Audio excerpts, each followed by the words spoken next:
Hey, what is up, everybody? This is Stevie Breach coming to you here tonight as we're watching WWE FASTLANE. FASTLANE sets up WrestleMania. It's probably the one reason why we're sitting here watching this show tonight. It's going to be 4 hours of an extra hour of basically the same things that happen on Monday Night Raw tomorrow.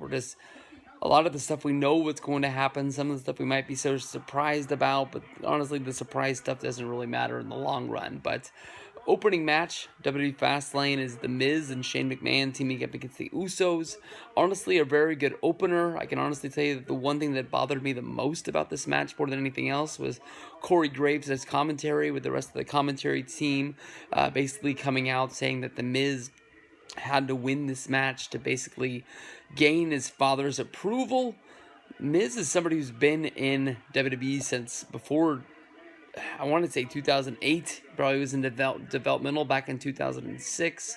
He's been in the company for a really long time, had a really good job, married one of the best, hottest chicks there is in the business.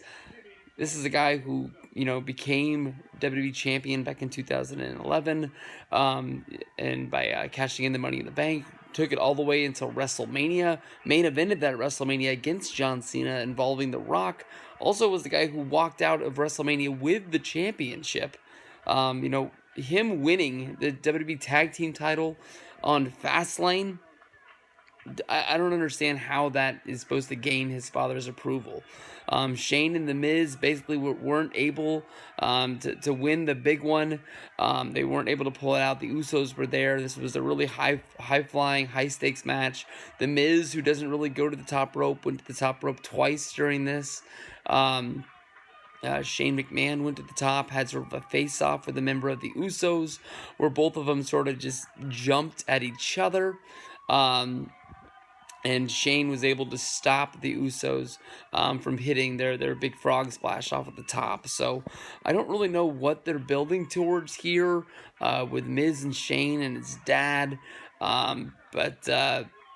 Shane turned on the Miz. Finally we get this. We've been waiting for this, honestly, for a really long time, since the whole pay-per-view that happened in Saudi.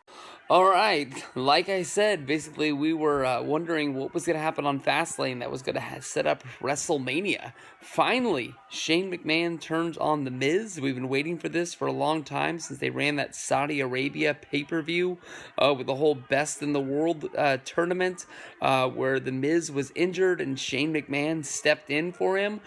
We thought that basically Shane was, beating Dolph Ziggler, holding that trophy, and that he was going to become the new Best in the World. He was going to take on this new persona where he was going to be like the heel GM.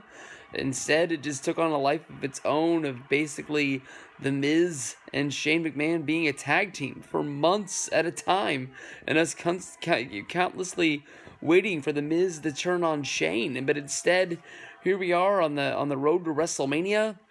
Miz and Shane weren't able to win the tag titles in their second time of going after them. And, the whole setup of this match was basically The Miz was trying to get his father's approval. And then basically once the match was over, everybody went over. Dad said everything was okay. Even Shane apologized. And then basically Shane waited for The Miz to take a few steps away from him and then just stabbed him in the back, beating him up. Leaving him laying. I'm guessing this is going to be leading towards Shane versus The Miz at WrestleMania. It's going to be that Shane McMahon match, a lot like how, you always used to basically set everything out. This is Shawn Michaels' match. This is Undertaker's match. This is going to be your championship match, your tag match. And then if you got any time left, you got your U.S. title match, your Intercontinental title match. So we've got our first match that we didn't really see coming. It's going to be Shane versus The Miz. Shane's finally going to be taking that heel persona, and we'll see what happens at WrestleMania.